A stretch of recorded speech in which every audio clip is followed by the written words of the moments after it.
70 বছরের একটা বয়স্ক লোক শুয়ে শুয়ে ভাবছে আমার জীবন থেকে কি করে 70টা বছর হারিয়ে গেল।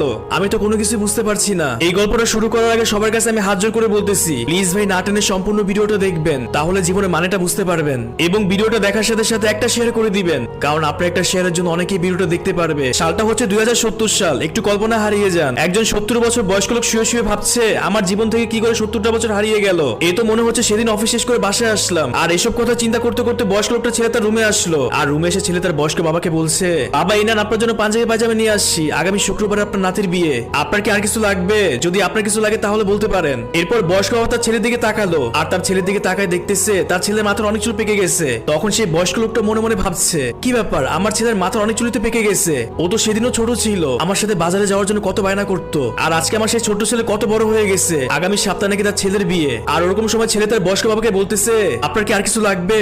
আর এরপর বাবা বলল, না রে বাবা, আমার আর কোনো কিছু লাগবে